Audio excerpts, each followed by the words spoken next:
Hello friends. Recently I did a video collaboration with a bunch of other groups um, called The Good, the Bad, and the Ugly, where I simply talked about, the good, the bad, and the ugly of homesteading, but I walked around the property. At the time it was pretty dry. We've been in lacking rain, drought conditions, and it was very dry. Well, in the past 24 hours, there has been over 2 inches of rain. And I've got pretty rocky soil. In fact, there's a zillion rocks on top, and underneath a few inches, it goes to more rocks. In fact, sheets of rocks. You cannot believe how rocky this land is. Rocky doesn't even begin to describe how many rocks and how bad it is. But because of that, when I get rain, basically an inch or more, I start puddling because, as you can imagine, the rain can't drain anywhere. Some places it can't drain at all, and other places it's pretty much a slow drain. It takes a long time to drain. In fact, it can take days. And so I thought I would just show you some of this land after a good hearty rain. And I'm grateful for the rain. We needed the rain. We could use more rain. Nice to have it spread out a bit more, but we could use the rain. It's not desert here, but I'm not far from the desert, so it gets pretty dry here. And so I just thought I'd walk around and show you this place after a rain. And this area here, it's just become a swamp. It's flooded. Over here, I call this my pond. It's just basically a sheet of rock that's kind of shaped like a shallow bowl or a little plate, and 2 inches of rain and it's filled, and this will evaporate or animals will drink it. It is solid sheet of rock. It cannot drain, period. So this will stay here for a few days. I've actually seen the ducks and geese down here at times, not today, but there's been times where I've seen them where they've are down here literally, swimming and bathing. I mean, it's not very deep at all, so they can't really swim like they could in a true lake, but they'll be down here taking their baths and just having a lot of fun. In fact, one of my items on the to-do list is to remove all these rocks from inside that some children placed there who were staying with me, just to make it more of an actual pond.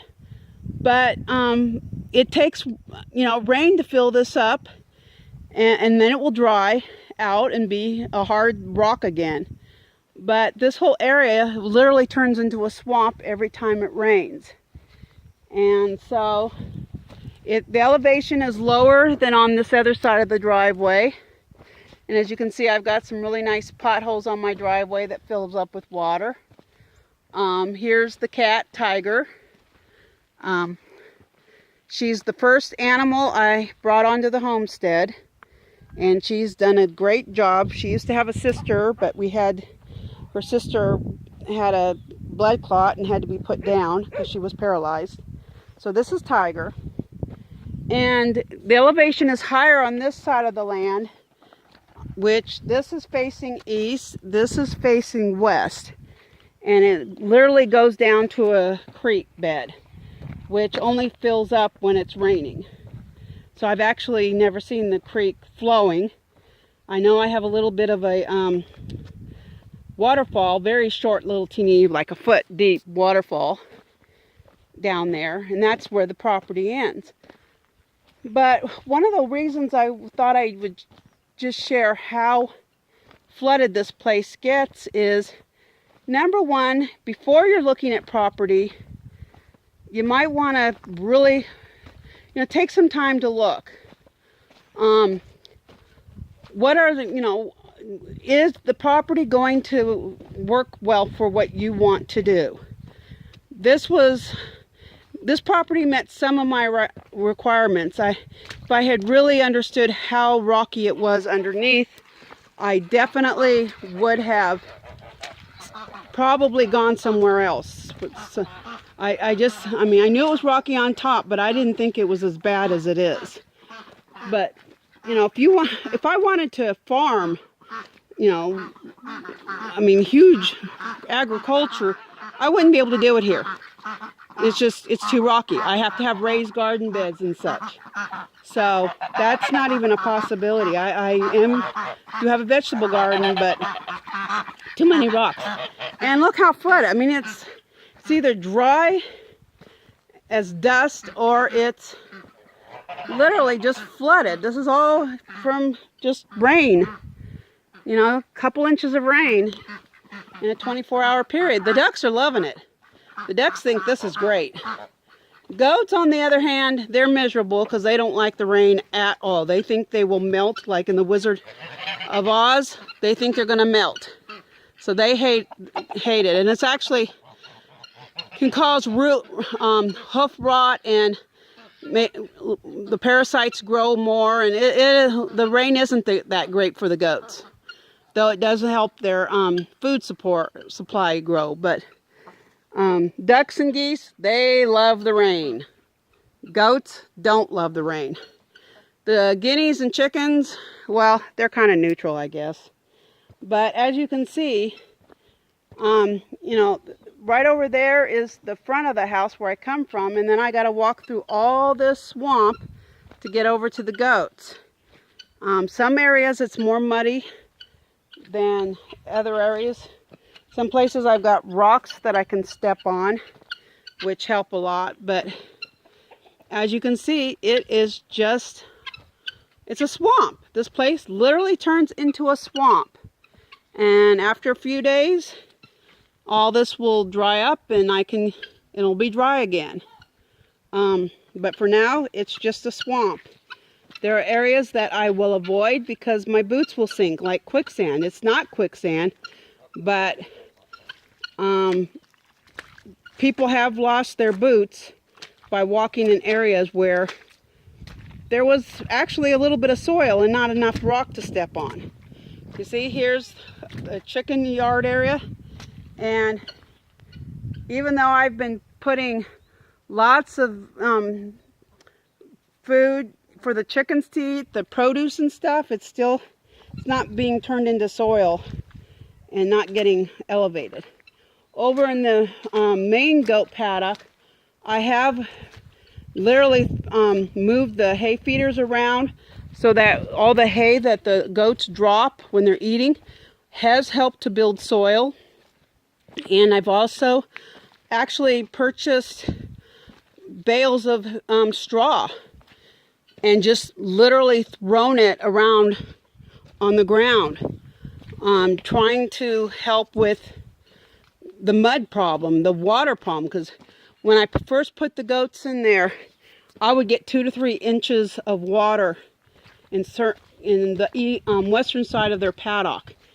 And so I would actually put rocks as stepping stones for the goats, so they would go into the shelter and would go into the milking stall, because they absolutely refused to do it before.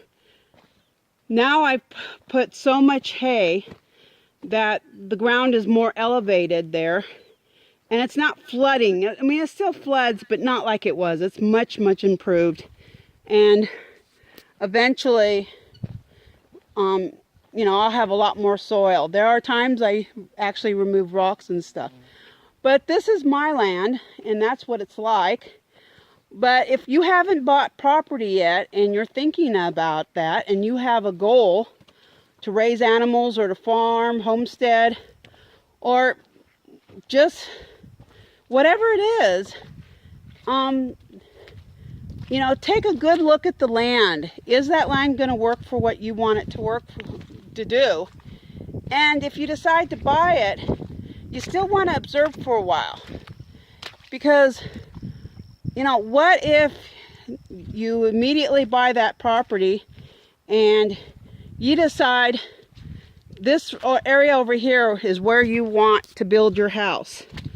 Well, as you can see, there's an awful lot of water over here. And it was over in this area that would just absolutely flood, be, you know, several inches of water. And I've managed to make it improved. But, you know, it would be bad. And if you look where my house is, now I'm in a mobile home. So I'm pretty high off the ground, and there are sheets of rock that the home is actually strapped to. So it's pretty good. But every time it rains, it is a complete flood under my house. Literally, it's a pond. There's an actual creek running under the house when it rains, because the north side over there is higher I can't say the word all of a sudden. It's higher up than the north side over here. The elevation is higher. That's the word I want. So a creek starts running right underneath the house, and it's literally flooded under there. Now, I did not put the house there. The house was already there when I bought the land. But honestly, I wonder if the people who bought the land had really seriously studied this area before they put their house there, because it's really not the smartest location. If I were to show you right now, you would see it's just a lake under there. There is so much water, and that would be an issue if it was on the ground. If, for instance, if they had built a house with a cement foundation, the house would be getting flooded every time it rained. It'd be horrible. It'd be a huge mess. Steps would have to be taken.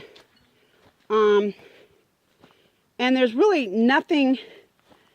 I mean, it would just be horrible. I mean, look at all this water under the house. It's just, and this is only, you know, a couple inches. When I get more water, if it was rain some more, it'd be more, even worse.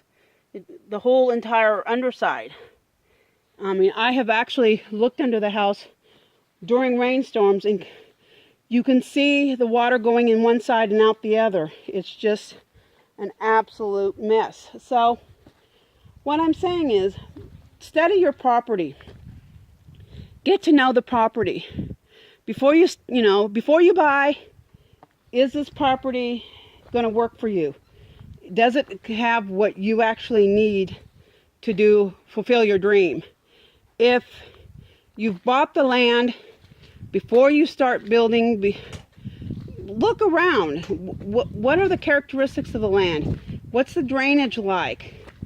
You know, if you find that it just doesn't drain in certain areas, or it tends to flood in certain areas, that may not be the best place to put your goat paddock, or your sheep paddock, or your cattle, or whatever you're intending.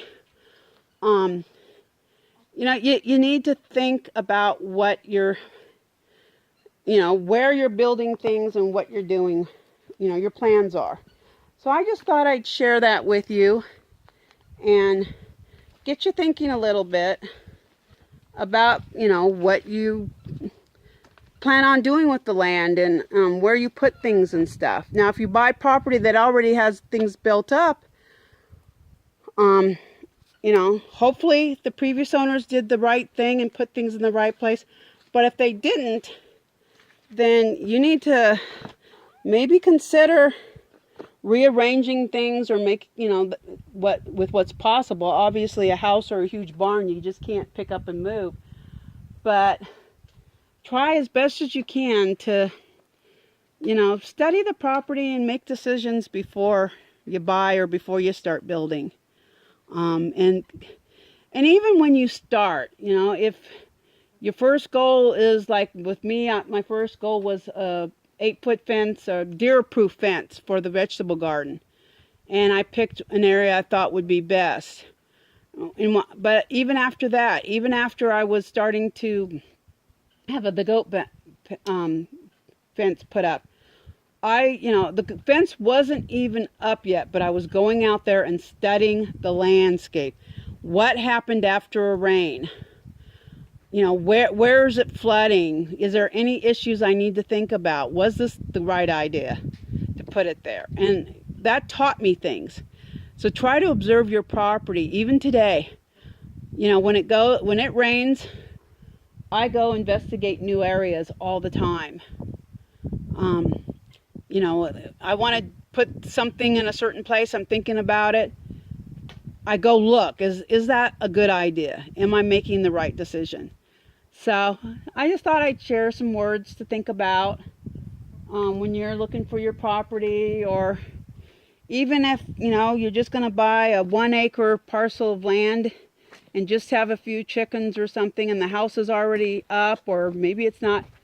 Even that, you know, look, because there may be, you know, maybe you're intending to put something on the right back corner of the property, but when you really look over there, you discover that's not going to work. That would be a bad place. I think about in my college days, there was a joke about the science building. They had pumps to pump all the water out because every time it rained, the basement flooded. So they had to have pumps to pump it out. Well, the fire department asked them to put in a pond so that there would be a water supply in case of a fire. So they put the pond in and filled it up with water, and the water sunk. It just went right into the ground. They had to put a concrete bottom on the pond. Now, if they put the pond where the science building is, it would have been naturally filled. They wouldn't have had to put the added expense of a concrete bottom, because the water was coming up out of the ground there. Whereas where the pond was put, it just sank. So, you know, really pay attention to your land and what is going on before you really commit to major building projects and stuff. Even if the land is just, you know, half an acre, whatever. You might find that, you know, a garden would work best in place A, but not in place B. You know, or your chicken coop might be very successful in one place, but a complete disaster in another place. Just, you know, before you make your commitment, spend some time, you know, spend the seasons getting to know your land. What's it like when it's dry? What's it like when it's raining? All those kinds of things. They'll come, that knowledge will come in handy. That knowledge will be important in the future. So that's just a little bit I thought I'd share. I hope you're having a good day. I clearly am having a wet day, but that's okay. Have a nice day, and talk to you later. Bye-bye.